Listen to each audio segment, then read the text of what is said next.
안녕하세요 여러분, 잼잼TV의 MC 잼입니다. 2020년이 된 지 얼마 안 된 것 같았는데 벌써 1월이 다 지나가고 2월이네요. 2월은 너무 짧아서 또 곧 3월이 오겠죠? 이러다가 또 2021년 오는 거 아닌가 몰라 진짜. 이번 시간에는 그 바닥재 종류에 대해서 설명을 해볼까 하거든요. 이렇게 굳이 아파트나 이렇게 집 주거에 이사 가시는 분뿐만 아니라 상업 공간에 인테리어 고민하고 계신 분들, 어떤 바닥재를 해야 할지 고민 중이라면 오늘 영상을 참고하셔서 예쁜 인테리어가 되길 바랄게요.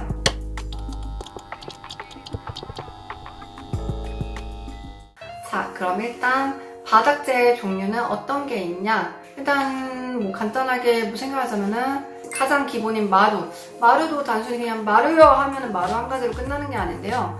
어떤 게 있는지 한번 볼게요.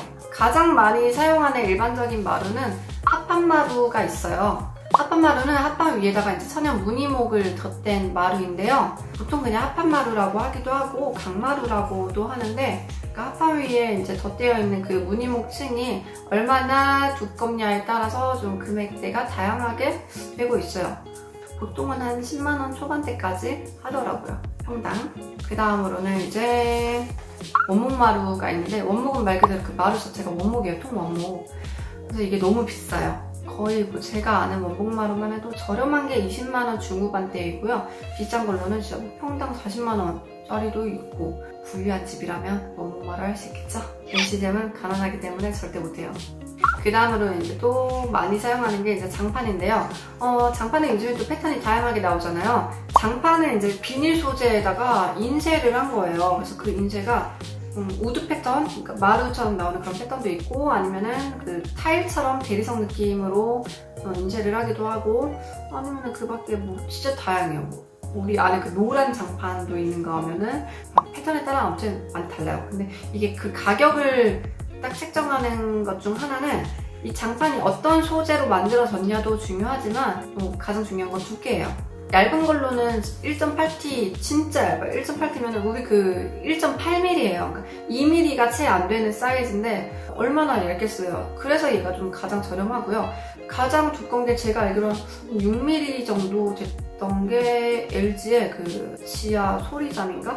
아무튼 그 굉장히 두꺼운 거였어요. 근데 그 두꺼운 장판은 거의 가격이 마루 가격만 해요. 근데 저는 사실 뭐 반려동물 때문에 장판으로 굳이 해야 한다가 아니라면 그 가격이면 저는 마루를 권하겠습니다. 아무튼 그만큼 비싸요, 장판이 두꺼워지면. 근데 얇은 장판은 거의 뭐 평당 3만원까지도 생각할 수 있을 정도로 정말 저렴한 가격에 시공이 가능하죠. 장판 같은 경우는 표면이 약해서 무거운 가구나 의자를 장시간 두거나 끌 경우에는 눌리고 끌리면서 이렇게 찍히거나 찢어질 수 있다는 점이 있는데, 그런 경우가 생겼을 때 부분 보수가 없다는 큰 단점이 있어요. 하지만 다른 마감재에 비해서 가격이 저렴하고 충격 흡수도 좋고, 방금 전에 얘기했던 이런 반려동물을 사용하는데, 마루나 타일은 이렇게 이음매 자리에 소변이나 대변이 들어가면은 이렇게 협착이 되잖아요. 그런 걸 감안하면은 장판은 오히려 반려동물한테는 정말 좋은 바닥재입니다. 다음은 타일인데요. 타일도 종류가 굉장히 다양해요. 데코 타일, 디럭스 타일이라고 있는데요. 데코 타일이랑 디럭스 타일이랑 이게 뭐가 다르냐라고 얘기를 하실 수 있는데, 데코 타일은 우리 흔히 알고 있는 그 장판처럼 뭔가 느낌은 딱딱한 그 플라스틱 소재, 비닐 소재처럼 보이는데, 우드결이 있거나 아니면은 대리석 패턴이 있거나 사각형 모양으로 있는 게 보통 이제 그 데코 타일인데, 여기서 디럭스 타일은 어떤 거냐? 데코 타일보다 살짝 얇아요. 아니면 아예 같을 수도 있어요. 근데 이거를 휘어보면은 그 차이가 분명히 느껴지는데, 데코 타일은 휘면은 그냥 휘어져요. 근데 디럭스 타일은 이게 휘다가 어느 정도 이제 한계점이 오면 얘가 그냥 또각하고 부러져요. 그리고 데코 타일에 비해서 디럭스 타일이 조금 더 저렴하고요. 그리고 디럭스 타일은 데코 타일만큼 다양한 패턴이 나오지는 않아요. 카페트 비스무리한 패턴? 아니면 돌 같은 비스무리한 패턴? 이런 종류로만 나와요. 그래서 좀 재질을 선택하는데 한계가 있고요. 하지만 가격은 조금 더 저렴하지만 나중에 이거를 막상하면은 부러진다고 생각해봐요. 그럼 이렇게 가루나 부스러기들이 나올 수 있잖아요. 장시간 머물러 있는 곳이라면은 디럭스 타일은 권하지는 않습니다. 하지만 보통 사무실은 이 디럭스 타일로 많이 되어 있죠. 데코 타일 같은 경우에는 이제 다양한 디자인 패턴이 있다 보니 작은 공간에 시공하면서도 뭐 시각적 넓어 보이는 효과가 있고요. 그리고 아시다시피 저렴한 금액, 평당 3만원에서 6만원 선으로 저렴한 가격에다가 시공이 간편해서 셀프로도 많이 하는 편이에요. 그리고 디럭 스타일 같은 경우는 불연제로서 이제 소금병을 빚는, 그래서 사무실에 많이 시공을 하기도 하고요. 다른 데코 타일에 비해서 이건 잘 부러지다 보니 바닥이 평탄하지 않으면 시공이 좀 어려운 부분이 있습니다. 고기질 타일은 말 그대로 그냥 딱 세라믹 타일이라고 해서 화장실 쪽 벽면이나 아니면 이렇게 주방 벽면에 많이 사용하는 타일이에요. 딱 봤을 때 표면이 이렇게 반들반들하게 유하게 발라져 있고 700에서 800도 사이에 낮은 온도에서 구워지기 때문에 바닥용으로는 잘 사용하지 않아요. 왜냐면 그만큼 강도도 떨어지고 물을 머금을 수가 있거든요. 하지만 색상이 화려하고 다양한 문양을 낼 수 있어서 이렇게 벽면 쪽에 시공을 많이 하는 타일입니다. 그리고 자기질 타일은 보통 외장용으로 사용하거나 아니면 바닥 쪽에 사용을 많이 하고 있는데요. 도기질 타일이 700에서 800도라면은 자기질은 1000도 이상의 더 높은 고열에서 이걸 굽다 보니까 그만큼 강도가 좋아서 바닥 타일로 사용하기에도 적합하고, 그리고 외벽에 사용해도 이게 어느 정도 물을 흡수하지 않아서 외부에 사용할 수도 있습니다. 강도가 높아서 단단하다 보니 시공할 때 주로 특수 제작된 드릴이나 공구를 사용해서 가정에서 셀프로 타일 시공하기에는 좀 어려운 부분이 있어요. 그리고 자기들 표면에 유화를 바르는 여부에 따라서 폴리싱과 포세린 타일로 분류가 되는데요. 여기에서 광택이 나는 게 폴리싱이고요. 광택이 없고 면이 거칠거칠하다면 이건 포세린 타일입니다. 폴리싱 타일하고 포세린 타일을 조금 더 비교를 하자면, 폴리싱 타일은 타일 표면에 착색 필름 등을 열처리 가공해서 표면을 가공하고 대리석 효과를 낸 고광택 타일이에요. 그렇다 보니 내화각성, 내고각성이 우수해서 바닥이랑 벽 모두에 적용할 수 있고, 시공하고 있을 때 약간 진짜 대리석은 아니지만 대리석 느낌을 연출할 수가 있어서 대리석 대체품으로 사용하기에 좋은 타일이고요. 표면 가공 횟수에 따라 싱글 로딩, 더블 로딩, 트리플 로딩으로 나눠서 오염 방지 이용에 따라 방호 폴리싱, 일반 폴리싱으로도 분류를 합니다. 버블로싱, 방호 폴리싱 제품 사용해야 시공 후 오염이 거의 없는 타일이 됩니다. 근데 이렇게 좋은 폴리싱 타일이 보기에 차갑고 줄눈 오염이 될 수 있는 단점을 가지고 있어요. 그리고 이게 광택 재질이다 보니 표면이 미끄러워서 어린 자녀들이나 반려동물이 있는 경우에는 좀 조심을 해야 되고요. 그리고 여기서 우리 그 타일을 바닥에 시공하면 난방이 안 좋다라고 하잖아요. 타일 자체가 그 온기를 오랫동안 머금기 때문에 그 온도가 유지가 길게 될 수 있어서 타일은 만졌을 때 차가우니까 이거는 난방이 안 좋은 바닥재야 라고 오해하지는 않았으면 좋겠습니다. 타일이나 마루나 큰 차이가 없어요. 하지만 마루는 금방 열이 확 나가버리는데 타일은 조금 유지 시간이 더 오래되기 때문에 난방을 꺼도 조금 따뜻한 온기를 더 느낄 수가 있습니다. 그리고 포세린 타일 같은 경우는 표면에 유화를 바르지 않아서 고가속이 중요하기 때문에 내수성이 뛰어난 타일 중 하나예요. 내구성과 너무성이 우수해서 반영구력이고 본래 색감을 그대로 유지하려는 장점을 가지고 있어요. 이거 정말 큰 장점이에요. 의자나 이런 걸로 기스를 내면은 보통 하얗게 되거나 까맣게 되거나 하는 것들이 있는데, 얘는 그냥 이 마감재 그대로이기 때문에 푹 패이거나 까져버리는 그런 스크래치가 아닌 이상은 색감 자체에서는 큰 변화가 없어요. 코팅 타일이 없다 보니 거친 표면 그대로 대부분 무광이고 강도가 강하고 폴리싱 타일에 비해 거칠다 보니까 물이 묻어도 미끄럽지 않다는 장점을 가지고 있어요. 내외장재나 바닥재로 많이 사용되는 고급 타일이지만 오염에는 살짝 약해요. 맨들맨들한 데에다가 이렇게 신발을 찍 긁는 것보다는 거친 데다가 신발을 찍 그어버리면은 아무래도 오염이 더 빨리 되겠죠?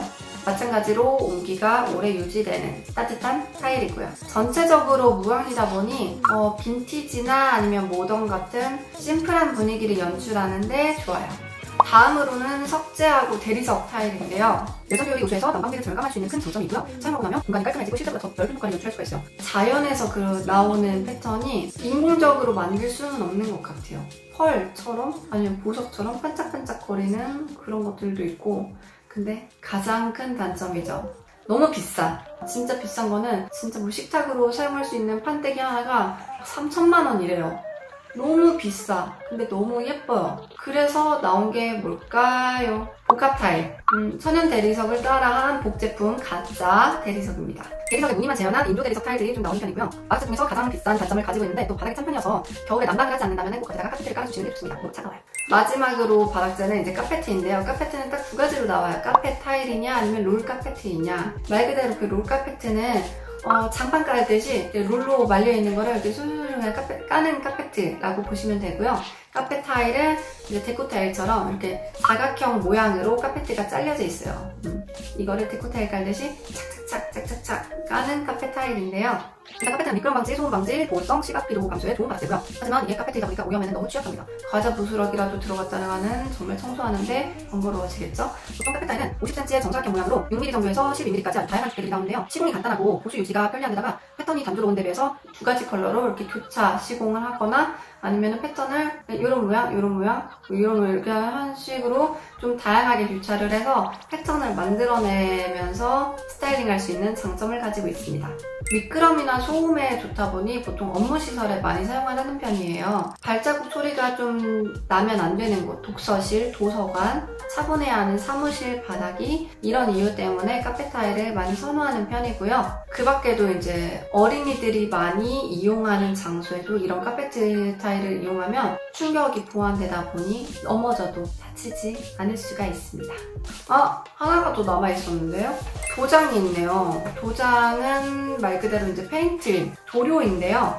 우리 우레탄은 딱 그 체육관이나 주차장 바닥 같은데 그냥 이렇게 초록색, 회색, 단색으로 되어 있는 그런 바닥들 있죠. 뭐 옥상 바닥이 될 수도 있고요.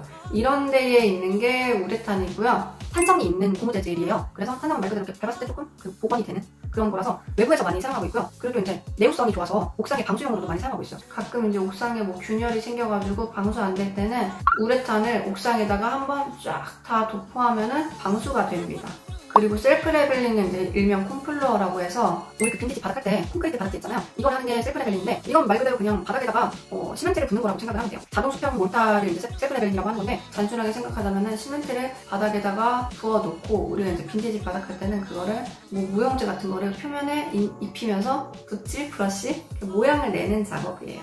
그 다음은 에폭시인데요. 투명이고 이게 딱딱하게 굳는 재질이에요. 근데 이게 좀 우레탄이랑은 다른 게 탄성이 없다 보니까 딱딱하게 굳어서 외부보다는 내부에다가 시공을 하는 편이고요. 내구성, 내화성, 내수성이 우수해서 보통 내부 콘크리트 바닥에 방진용으로 많이 사용을 하고 있어요. 하지만 내구성이 좋지 않아서 자외선에 오래 노출되면 환경이 오고요. 쫓김 현상이라고 손으로 닦았을 때 묻어나오는 현상이 있는 아주 큰 단점인데 그런 단점이 있습니다. 그 다음으로 이제 에폭시 투명제. 이건 이제 롤러로 페인트 칠하듯이 시공할 수 있어서 일반인도 셀프 인테리어가 충분히 가능하고요. 무용제, 라이닝에 비해서 가격이 저렴해서 많이 쓰는 편입니다. 하지만 이게 두께가 얇다 보니 롤러로 칠을 하다 보니 두께가 얇잖아요. 그래서 셀프 레벨링 한 다음에 마지막에 상도 작업으로 이걸 많이 사용합니다. 마지막으로 컬러 에폭시와 마블 에폭시가 있는데요.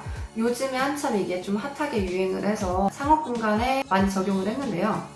컬러가 있는 빈티지 바닥이라고 생각을 하면 됩니다. 아니면 바닥에다가 컬러 대리석 느낌을 전체적으로 도포하는 느낌? 컬러는 제품마다 다양하기 때문에 어떤 제품이냐에 따라 컬러를 확인해야 되고요. 가장 큰 장점은 시공 편리성인 것 같아요. 자재가 큰 통에 담겨 있는데 보통 셀프 레벨링을 하더라도 그 셀프 레벨링을 하고 마지막에 상도로 뭐 무용재든 아니면 뭐 라이닝이든 뭐든 이렇게 마감을 해줘야 되는데 얘는 그냥 이렇게 부으면서 모양을 내는 거예요. 이렇게 붓기만 하면은 얘가 또 수평이 평탄하게 쫙 퍼져요. 그래서 이거는 시공이 너무 편해서 사실 가격은 너무 비싼데 하고 났을 때 광택이 나면서 예쁜 그걸 생각한다면 이 정도 금액쯤은. 근데 이게 가격이 보통 평당 24만원은 생각하시는 게 좋을 것 같아요. 이게 너무 예쁘지만 너무 비싸기 때문에 바닥이 웬만해서는 수평이 좀 평탄한 곳에서 시공을 해주셔야 비용을 절감할 수 있습니다. 울퉁불퉁하면은 얘가 막 어디로 막 갈지 몰라요. 그렇기 때문에 작업 환경이 중요합니다. 바닥재 내용은 여기까지 마치고요. 구독과 좋아요 꾹꾹 누르시는 거 잊지 마시고 저는 다음에 또 찾아뵙겠습니다. 안녕!